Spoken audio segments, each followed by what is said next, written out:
Sí, la verdad que nosotros también estamos emocionados por esa entrevista, que duró mucho más de lo que esperábamos. Sí. Hay que decir que originalmente iban a ser 15 minutos, pero todos nos sentimos Sí. cómodos en la entrevista y se fue estirando.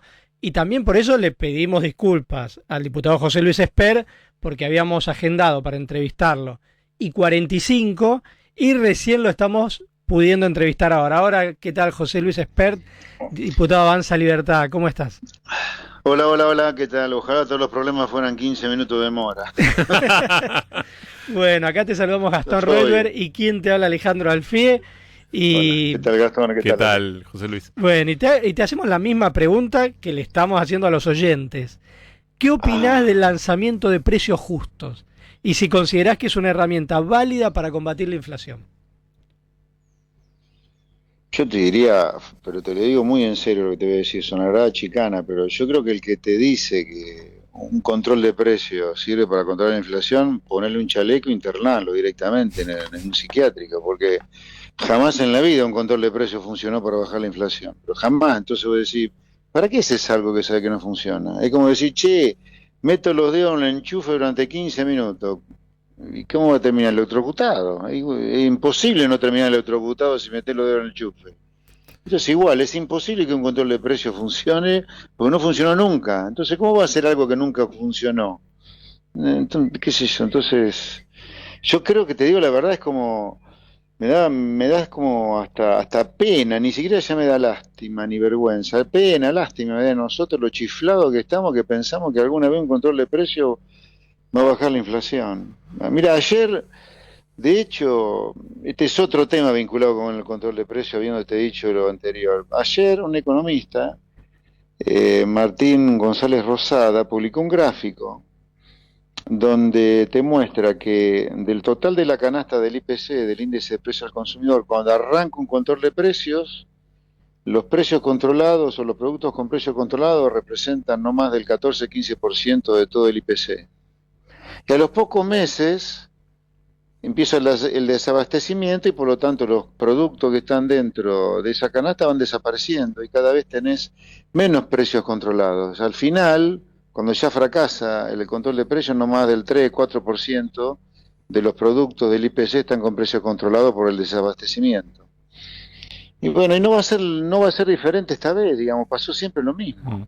La inflación es un fenómeno monetario, está probado, el mundo ya lo hace. ¿Sí? Lo que no entiendo es por qué acá o ideologizamos la ley de gravedad o desconocemos lo que el mundo hace que está probado que funciona. O sea, si en el mundo, para bajar la inflación, se controla el dinero, no solo bajando la oferta, sino aumentando la demanda, ¿por qué nosotros queremos hacer una cosa que nunca funcionó? No lo entiendo, ¿entendés? No entiendo la razonabilidad de hacer algo que se sabe que no funciona. Y Expert, ¿cuál cree que es el objetivo de Sergio Massa implementando estas cosas que ya vimos? ¿Está trabajando una potencial candidatura personal? ¿Quiere quedar bien parado en medio de la catástrofe? ¿Cuál es su lectura sobre el rol? Pensando que, bueno, que es uno de los tres integrantes de esa tríada de liderazgo de la coalición gobernante. La tríada los Bueno, si grandes considera componentes que el son presidente Cristina y también es Alberto, parte ¿no? de la tríada. Exacto, sí, sí. Ok, Eso le iba a ok. aclarar. Mira, yo creo que acá lo que hay es, se sabe que por la alpargata que tiene en la cabeza el frente de todos en materia económica, ataque verdadero a la inflación, controlando la cantidad de dinero y generando confianza para aumentar la demanda, no va a haber. Se sabe que solución monetarista, que es la solución técnica, química, física, técnica al problema de la inflación, no va a haber, porque este gobierno no tiene pajarito en la cabeza. Entonces, este acting, que ya se hizo otras veces en el pasado, es un acting esto, para después echarle la culpa a los empresarios de la inflación que va a continuar en a lo mejor un mes, te baja 4 o 5, pero luego va a volver a 7 o más todavía. Es un Mm. acting, es simplemente echarle la culpa a terceros de algo que se sabe que el gobierno mismo sabe que no va a solucionar, o por lo menos Massa sabe que no va a solucionar. Ahora, ¿y qué habría que hacer para bajar la inflación? Y necesitas muchísima credibilidad para bajar la inflación, pero además de muchísima credibilidad, necesitas hacer muchas cosas antes muy jodidas para bajar la inflación. O sea, antes de lanzar un plan antiinflacionario, acá la inflación te tiene, y lo digo te tiene no porque yo desee la inflación, sino porque las cosas que tenés que hacer te llevan irremediablemente a tener más inflación. ¿Qué te quiero decir con esto? Vos te tenés que eliminar el control de cambio, y esto de tener 20 tipos de cambio diferentes, pues es un pandemonium que está destrozando la microeconomía de las empresas. Entonces, cuando vos tenés que dejar el dólar libre, eso va a implicar que todos los dólares se vayan alineando mucho más cerca de 300 que del 180 que está hoy el oficial, y eso te va a generar más inflación.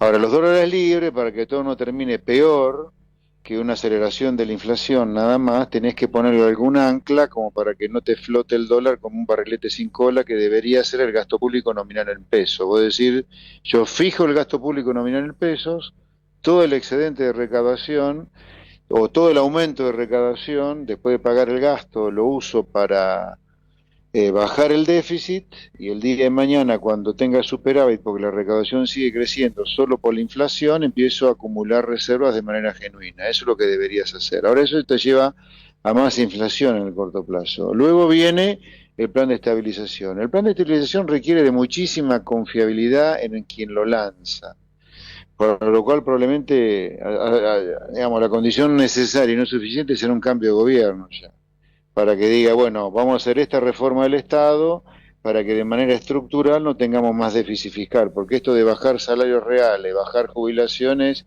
es pan para hoy, hambre para mañana. En algún momento los salarios de los estatales, las jubilaciones van a dejar de caer, porque es imposible más sostener un ajuste fiscal basado en baja de salario real y baja de jubilaciones, más allá de que me parece absolutamente deleznable que te la agarré con los pobres jubilados que ya cobran miseria, ¿no?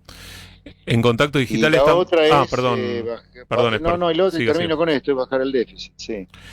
Le quería preguntar hoy, ¿no? Sábado 12 de noviembre de 2022, ¿cómo es la relación, el diálogo con Javier Milei? Excelente, como con todo a ver, en general, uno como político y como diputado en la Cámara hablas con todo el mundo, pero sí, no, buena, pero ¿Y por también es qué en los buena. últimos días se habla que hay algún chisporroteo o alguna diferencia? ¿Eso no es cierto? No, a ver, la relación personal es muy buena. Javier Ok. dejó de pertenecer por voluntad de él al Mm, espacio que yo lideraba, que yo lidero, que es Avanza Libertad. Él mm. estuvo 8 meses con nosotros y decidió irse para probar solo, y le ha ido bárbaro, y en buena hora, y lo felicito y me alegro muchísimo. Ahora, personalmente nos llamó bárbaro. Bien. ¿Y con el Pata Medina qué pasa? Porque primero usted dijo que había que meterlo preso, porque era un mafioso. El gremialista lo retó a duelo, dijo que era un cobarde y que lo esperaba en Plaza de Mayo. ¿Cómo sigue esta Bueno, polémica con el Pata Medina? no, a ver, si el Pata Medina quiere batirnos a duelo, no tengo ningún problema, que ponga ahí lugar y le damos para adelante nomás. Pero bueno, a ver, vamos a lo importante. Más allá de esta cosa payasesca, de este payaso del Pata Medina, es más delincuente, ¿no? Eh, yo lo que hice el 4 de noviembre fue lanzar mi candidatura a gobernador de la provincia de Buenos Aires para el año que viene. Ujú. Pero más que eso, lo que representa mi candidatura es la garantía para los bonaerenses de un profundo plan de reformas para que la provincia de Buenos Aires sea vivible para los bonaerenses de bien, para los jóvenes estudiantes, los laburantes, los carpinteros, los comerciantes, los productores agropecuarios, los industriales, los comerciantes. Ahora, para ser una provincia de Buenos Aires vivible para la gente de bien, hay que hacer muchas reformas. Una central, si quieren, la podemos conversar un rato, que es la autonomía municipal. La provincia de Buenos Aires tiene que ser revolucionaria en esto e ir a autonomías municipales. Pero otra de las reformas que hay que hacer es deshacernos de todas las mafias. Entonces las mafias o se deshacen solas, o si se mantienen como mafia, irán todas a la cárcel, y si se resisten habrá bala, porque con la mafia o cárcel o bala. Entonces lo que yo le digo al Pata Medina y a todos los sindicalistas mafiosos que hay en la provincia de Buenos Aires, miren muchachos, van a tener que bajar las armas, porque esto de vivir apretando, o colegio para que den clase, cuando si no le cortan las clases, o los puertos de la provincia de Buenos Aires, o los caminos en el caso de Moyano, o el Pata Medina con la construcción, se terminó. Con el gobierno de José Luis Espert o de Avanza Libertad se terminaron las mafias. No puede ser que naturalicemos que los delincuentes nos gobiernen. No puede ser, nosotros no lo vamos a tolerar y vamos a hacer campaña diciendo que vamos a ir contra la mafia. Acá se terminó los gobiernos mafiosos. Yo me voy a sacar fotos con las mafias cuando estén en la cárcel, no antes, como hacen el grueso de los políticos estúpidos, ridículos, de sacarse fotos con estos tipos por miedo. Estos tipos los tenemos que meter en cana para que los bonaerenses tengan una provincia vivible y no que vivan tras las rejas muertos de miedo como hoy, mientras todos estos tipos se pavonean por la calle. ¿Qué es esto? Eso fue lo que pasó con el Pata Medina. Pero lo mismo que digo para el Pata Medina se lo digo a Baradel, se le digo a los que a Ate que tiene tomado Astillero Río Santiago. No, de ninguna manera. O los puertos de Buenos Aires en algunos casos, con mafiosos dando vuelta, no. Ahora veo que hay un gremio de los portuarios, SUTBA creo que se llama, no me acuerdo bien el nombre, ha tomado una plataforma en el puerto de Bahía Blanca. ¿Qué es esto? Estamos todos locos. Ahora, para cerrar la entrevista, tengo que preguntarle, porque si va como candidato a gobernador, ¿en el marco de qué espacio político estaría esa candidatura? Porque son presidenciales la del año que viene también.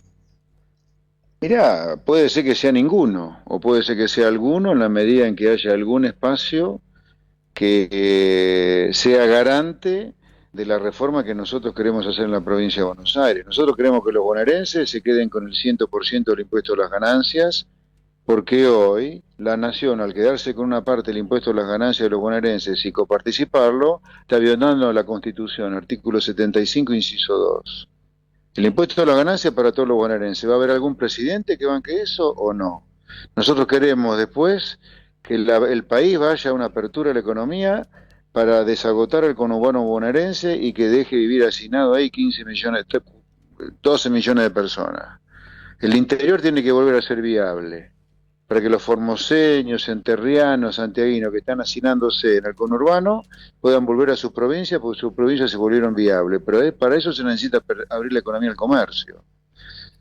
No hay viabilidad para el interior de la provincia y para el conurbano si no nos abrimos al comercio y empezamos a usar al mundo como una extensión de nuestro mercado interno para que sea cada vez más grande la cantidad de gente que viva del trabajo y no de planes. Entonces, aquel presidente que asegure cosas como esta, bueno, nosotros entablaremos negociaciones para ir en esa boleta, y si no, iremos con boleta corta, que fue el lanzamiento que hice el viernes 4. Solo boleta corta. Se verá de acá al cierre de listas en junio del año que viene, dentro de 8 meses, si vamos con algún candidato a presidente o no. Bueno, diputado José Luis Espert, muchísimas gracias por estar en Contacto Digital. Un placer, un saludo a Gastón, a los oyentes y al equipo. Un abrazo. Un abrazo muy grande. Hablábamos con José Luis Espert, diputado de Avanza Libertad.